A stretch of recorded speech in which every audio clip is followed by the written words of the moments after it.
Okay, so what I got here is a pile of rock, and what I'm doing with it, I'm taking it down inside here.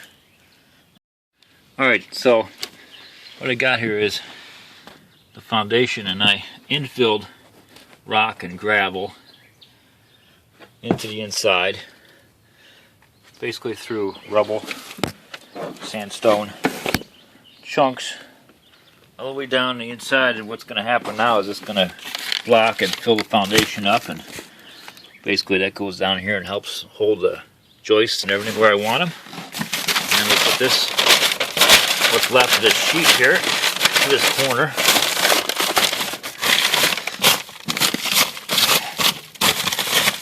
And then I am going to pretty much put in the next board, which is not ready, but it'll go here. And then I'll go around it, and then I'll show you what we're going to do next. Stay with me. Alright, so I want to show you how I got the floor tied in. All nice back on here. I got one more piece I'm going to do from your side. I made a corner brace. Goes all the way up the corner. I put a couple pieces in here to kind of tie it together. And I put in extension plates on the walls every 24. I have enough to do every 16, but I decided to do every 24 over here. And what this plates will do, this plate, that plate, that plate, that plate, what they're going to do is they're going to increase my R value when I insulate. So what I want to show you here is when I lean out, we'll measure all the way across here when I find a spot. So you see I got it all the way across here, and I hook it. I get, go over here, I get 5.5 inches of space by sistering out these walls 1.5 inches. I planned for that, so to come up here. So I need 5.5 inches of space, of insulation space, to get about R13 because of how I'm going to do it.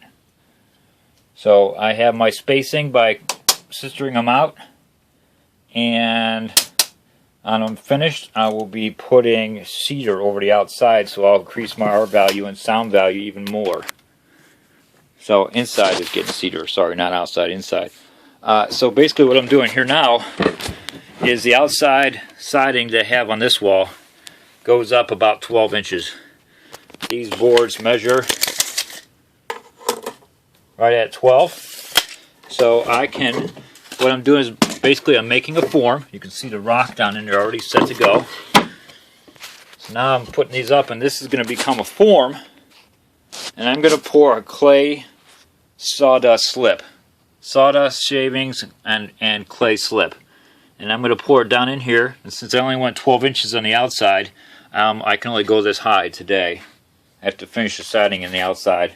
However, the back, I might be able to go up to about there and do 4 foot like usual. It takes about 3 months to dry per level. But at least I can get this in and get this closed up, and I'll be very happy about that once I start the installation. But having this form ready, cool. So there we go. These ones go all the way up. I added a plate up there. And we are ready for insulation on this wall up to this point right here. Stay with me. Alright, so you saw the form right there it's in. I now have the forms in the back, all the way down. Floor's in behind the tree. Got the forms in. Show you down the side there. Got, can't really see down, way down in there, but I got rock down inside there. The very bottoms. So all the bottoms of all these channels have rocks in them.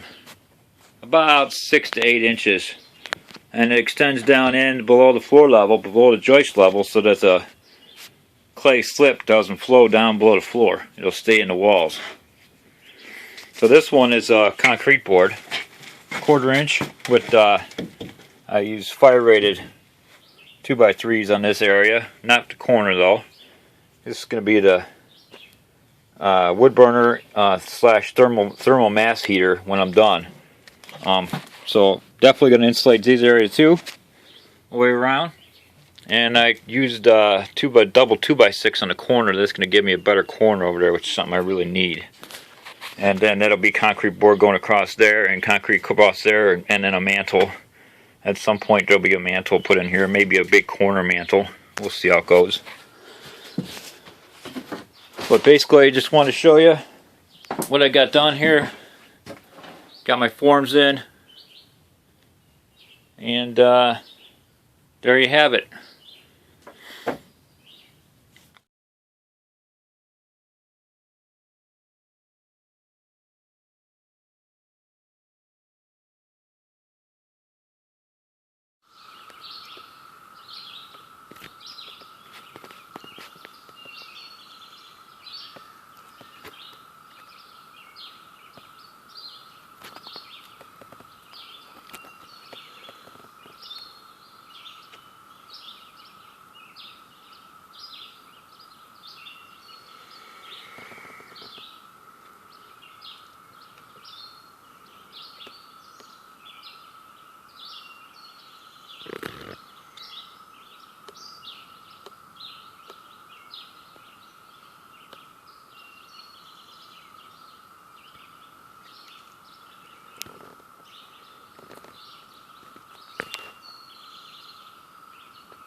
So here's the clay I got.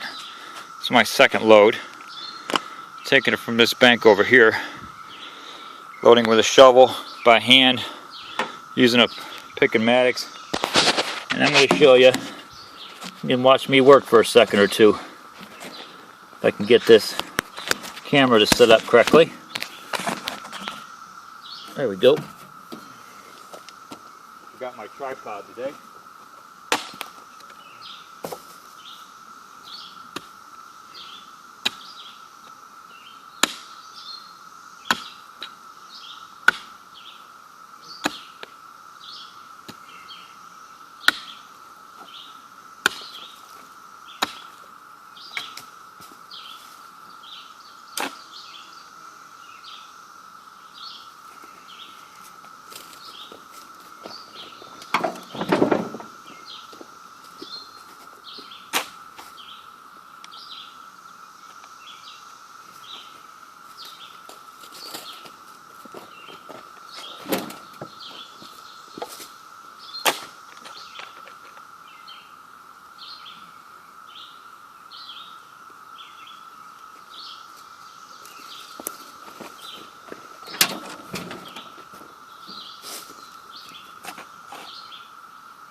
Throwing the rocks down inside the culvert here, the drain area. I just take the premium with me. There's a seam of clay that runs right through this whole valley, and this is the most accessible point on the property. So it's working out really good.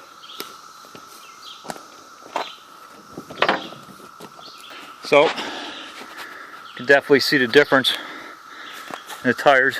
Really up in the front, way back in the back. Got a good pile. Can't get a lot, but it's a decent pile. Time to go unload it. Stay with me. Load down there. I reused my old door from the winter time as a framework. That's the first load there. I don't think that's enough for the first level, so I went and got myself another level. I'm going to put that together and then go get some water and go from there. Stay with me. So I've never done this before. That's my monster pile. This is my mixing area. I got some sawdust, shavings, got some more clay in here, got some rainwater in here, and I'm collecting my rainwater in this pull behind thing. This is just where my rainwater goes. So I've never done this before, and they're going to give it a go. Basically that gets wet and muddy, and then we throw this in. But I want to throw a little in anyway, start it.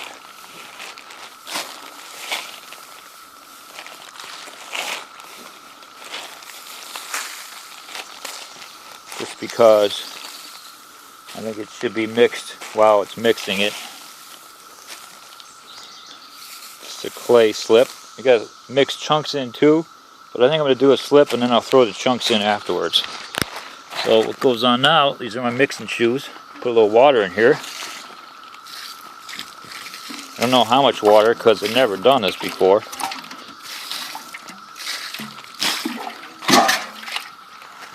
And then we get inside here, just mix it up, I guess. That's what I've understood it to happen. I could use a cement mixer, but the problem is that I don't have one. And I think this will do the same thing eventually when it's all squished down and mixed up in here.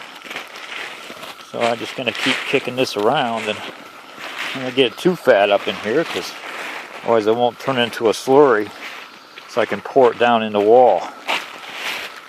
Looks like I need some more water here.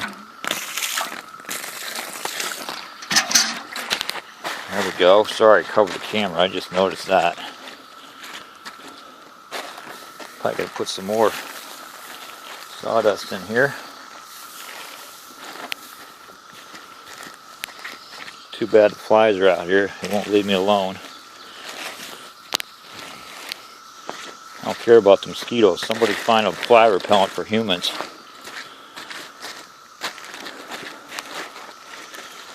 So here we go. It's kind of getting mixed up.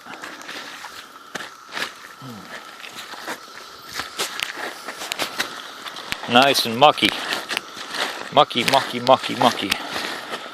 So now it's kind of mixed, but I don't think it's gooey, and I don't think it's got enough slip at all. I'll put some more water in there. See if I can really trash my shoes and pants.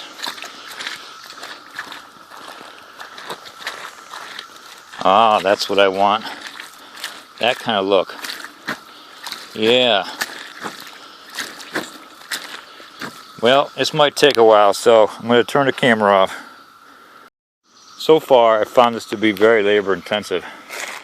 Definitely getting a workout. I'm going to be slim and trim and hot looking when I'm done. I don't think it's supposed to mix the sawdust in now, though. I think that's when you're making like an adobe. I'm not, I'm making a slip.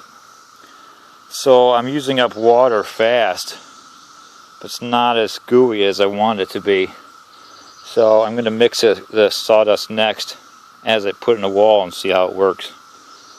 Or mix it in a bucket. But I think we're pretty good to go. You can see where we started with. See where I've been working at. You see it covered in me. Running out of freaking water over there. So I'm going to take this and take it inside the cabin and try and mix a bucket per each and see how it goes. Stay with me. So what we got here is our clay and wood chunk sawdust slip, and we're going to pour it down in these walls, and that's going to be our pretty much how we're going to get it down in there. So we just kind of start dropping it down in there. I don't know of any other easier way except to just start dropping it in there. You can see down in there where it's going. So the chunks of wood, the sawdust, it all mixes up and it's going to become insulation. Stay with me. So I ran out of water. So I went down to the creek and filled up this container. It was about there when I left. I go through 2 miles of backcountry bumps. And even though it splashed out, a lot of it splashed in here, they were about the same. So even though I lost a little bit, I definitely got some back.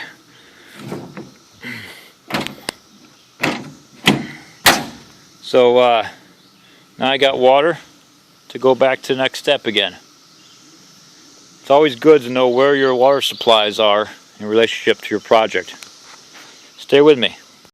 Okay, so I got the first, let's say that's 6, 7, 8, first 8 feet of clay, sawdust, and chip mix in.